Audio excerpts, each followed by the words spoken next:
Bom dia, pessoal. Bom, dando continuidade então, vamos fazer só a apresentação da equação para estimativa da eficiência mecânica. A melhor forma de se obter a eficiência mecânica vai ser pela medição direta no sistema, né? Isso daqui obviamente pode variar também dependendo do acoplamento. Em turbinas grandes, normalmente o acoplamento é feito de forma direta ao eixo, tá? Em estações menores, você pode ter uma transmissão utilizando correias ou algo similar, o que diminuiria bastante a eficiência mecânica. Bom, uma forma de se fazer isso é considerar aqui a eficiência mecânica. O nosso eta M, ela vai ser igual a 1 menos as perdas externas dividido por G vezes H líquido. O que se faz é assumir que essas perdas externas sejam proporcionais. Vou escrever.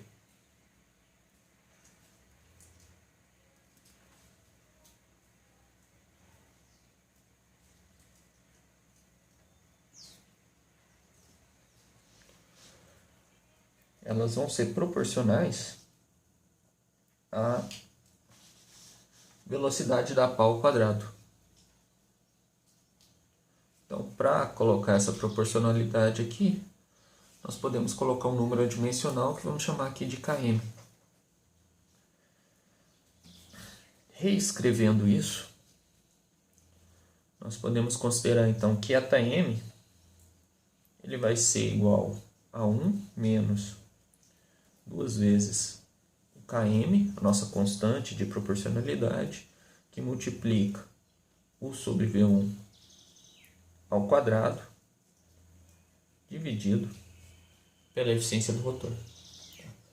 Essa proporcionalidade à velocidade da pá vem, dentre outros fatores, por exemplo, pelo arrasto induzido pela rotação do rotor. Tá? Então, quanto maior a rotação, maiores vão ser as perdas que estão acontecendo ali. Bom, com isso, então, nós teríamos expressões para comentar a respeito de todas as eficiências, tá? Eficiência do rotor, eficiência hidráulica, eficiência do rotor, eficiência global e uma forma também de se tentar estimar a eficiência mecânica. Óbvio que isso está dependendo deste parâmetro aqui, km. Tá? E qual que é a implicação disso na eficiência global de uma turbina Pelton, se nós considerarmos graficamente? Aqui, página 7.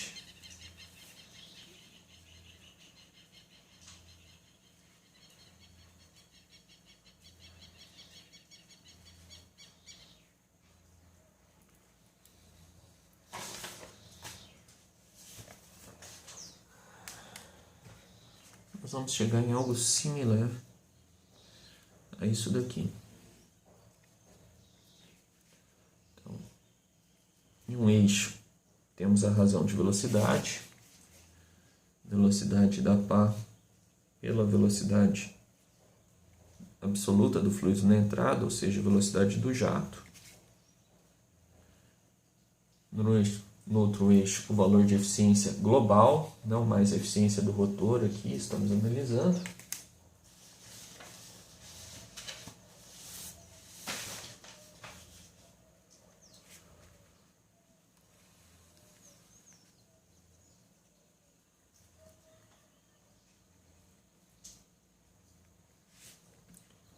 E nós podemos pensar aqui 0, meio e 1.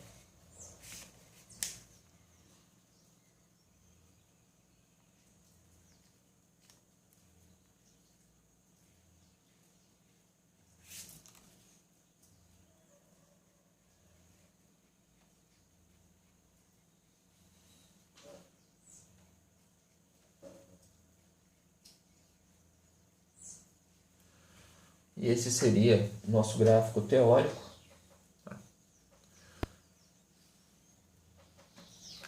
para esse gráfico teórico, nós estaríamos assumindo que o CV é igual a zero, que o K é igual a 1 e estaríamos assumindo que o nosso KM é igual a zero. Nós mostramos num outro gráfico o que acontecia com a eficiência do rotor à medida que fazíamos a variação do fator K.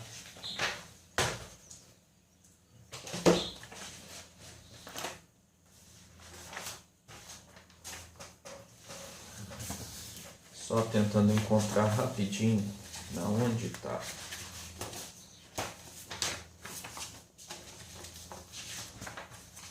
A folha com essa indicação.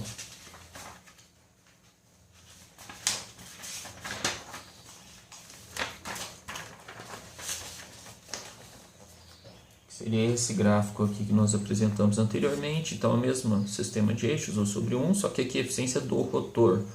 Nós vimos que no teórico, com K igual a 1, a eficiência máxima do rotor acontecia para o valor de razão de velocidades igual a meio. Tá? Aqui nós já estamos contabilizando bocal, fricção nas pás do rotor e eficiência mecânica. Então, o que acontece é, à medida que acontece a variação dos outros parâmetros, essa eficiência ela não vai decrescer mantendo o seu máximo em meio. Tá? Nós vamos ter as outras linhas.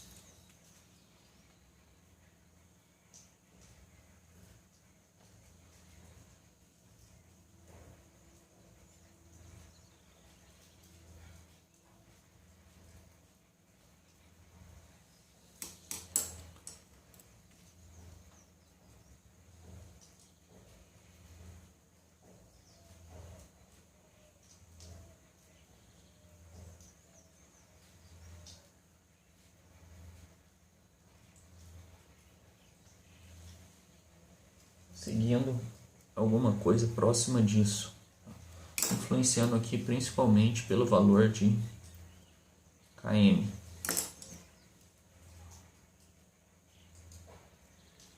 Ou seja, à medida que eu aumento o valor de km saindo de zero, eu vou causando essa alteração.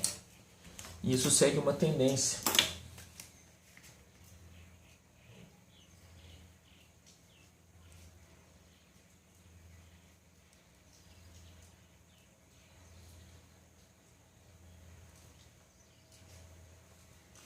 Eficiência global da turbina máxima, tá? Então, quanto do ponto de vista teórico, nós partimos lá de U sobre V1 para meio, à medida que nós vamos aumentando as perdas que acontecem, nós vamos tendendo aqui para um valor mais baixo de U sobre V1. De forma geral,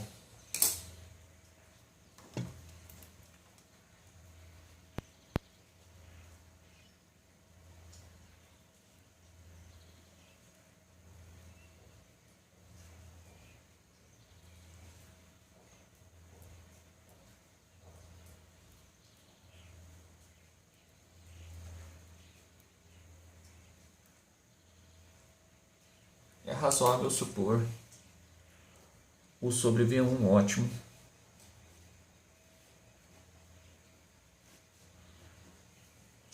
como sendo próximo de 0,46.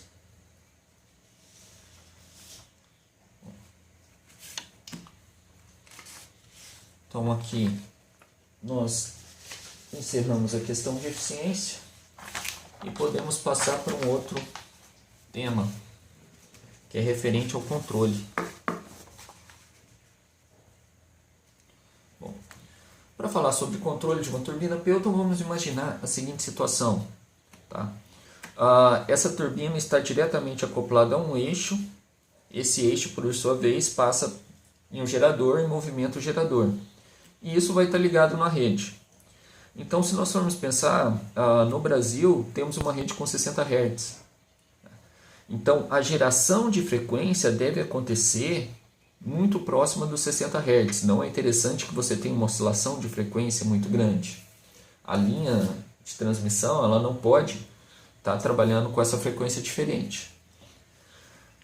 A equação, consequentemente, para a rotação da turbina vai sair disso daqui, tá? A rotação, onde N aqui é a rotação, RPM da turbina. N polos é o número de polos do gerador.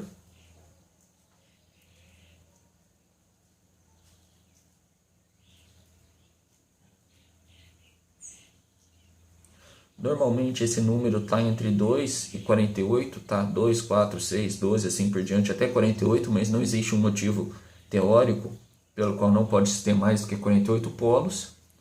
E F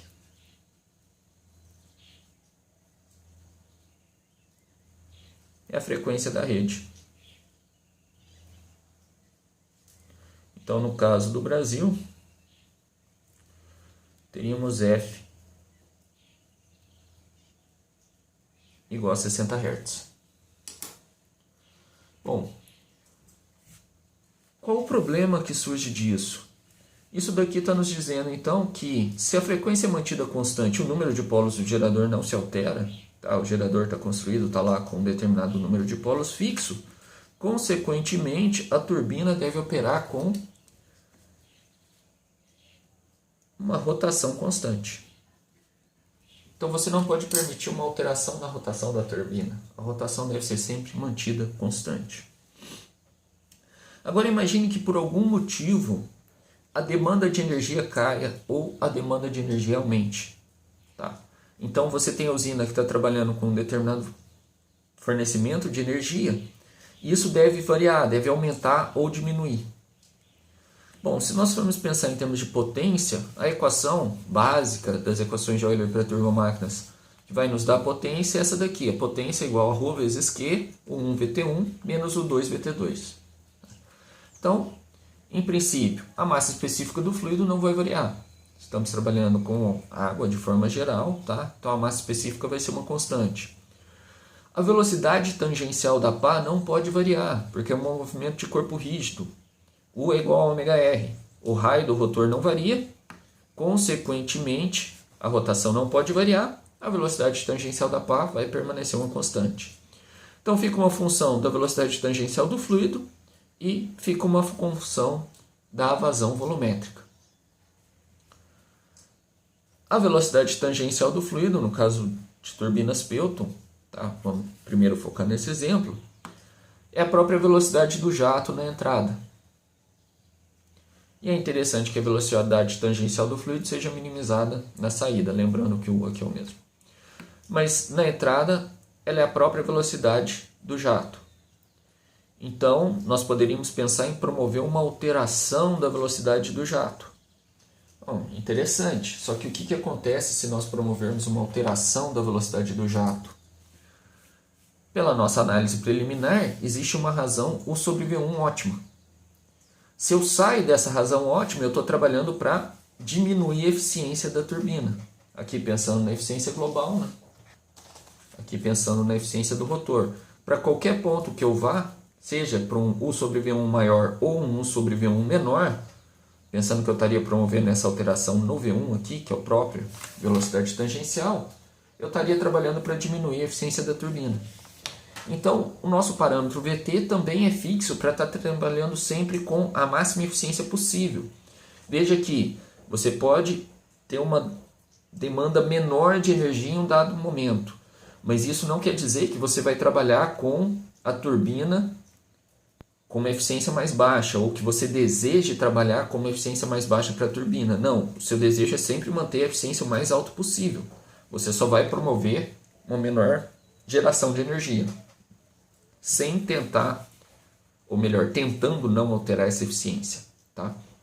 Então, dessa equação de Euler para turbomáquinas, sobra apenas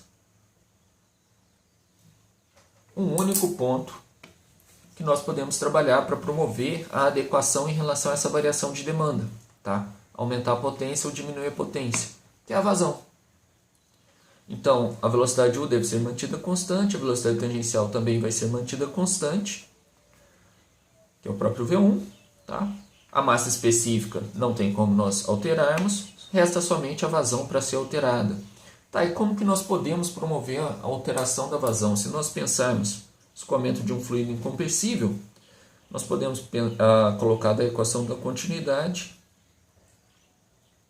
Q igual a A vezes B. O V aqui no caso é o nosso próprio VT1, então Q igual a A vezes, e o VT1 é a própria velocidade do jato. E aí, de novo, a gente cai no mesmo problema, não posso alterar a área do jato. No entanto, eu quero promover uma alteração de vazão, posso alterar somente a área do jato para promover essa alteração. E aí a gente entra na parte de controle de turbinas Pelton. Então, o controle da turbina ele é realizado basicamente por duas formas diferentes. Um é uma válvula na forma de lança e a outra é um defletor de jato. Como funciona a válvula na forma de lança? Ela vai promover essa alteração de área. Aqui seria uma representação esquemática de um bocal e aqui a representação da lança, tá?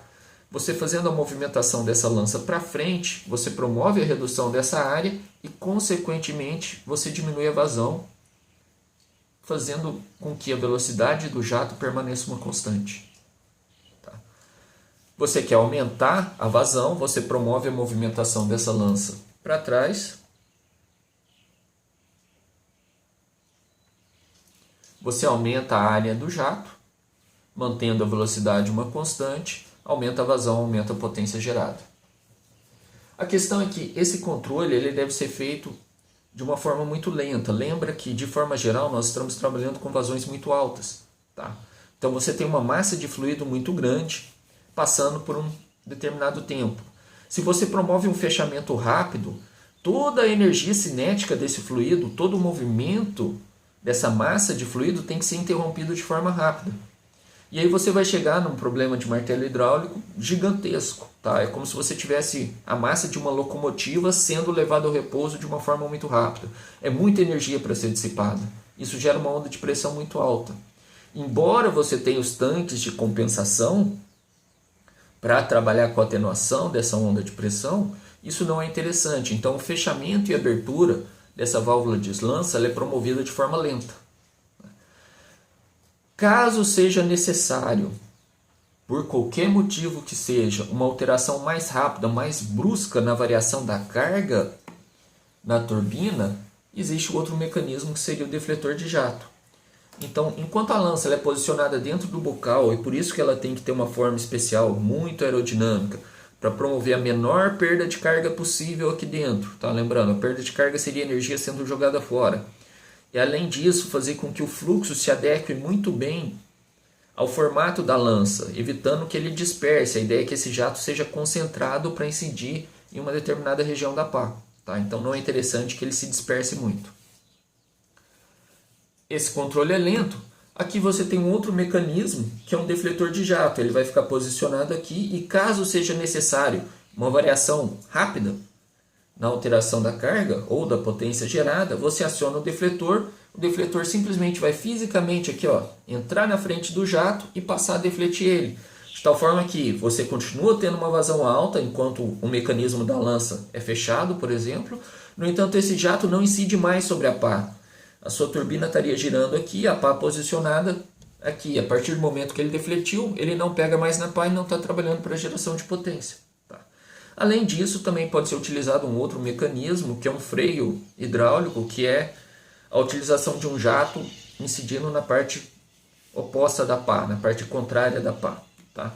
Mas que a gente não vai comentar aqui agora. Então, esses daqui seriam basicamente os mecanismos utilizados para o controle da turbina Pelton. Lá no Google Classroom eu vou disponibilizar um link para um videozinho também mostrando o fechamento de uma Pelton de grande porte, tá? Fechamento do jato. Dá para ter uma ideia legal do que é que a gente está tentando falar aqui. Tá? Além disso, tem os outros videozinhos que eu também tinha colocado o link, onde ele mostra em animação o funcionamento de todos esses mecanismos. E aqui a justificativa do porquê que a rotação deve ser mantida uma constante. Tá? esse vídeo eu vou parar aqui agora. Na sequência, nós vamos fazer um vídeo mostrando como dimensionar os principais parâmetros, tá? Então, desde o diâmetro do jato ao tamanho da pá da turbina e número de pás, assim por diante.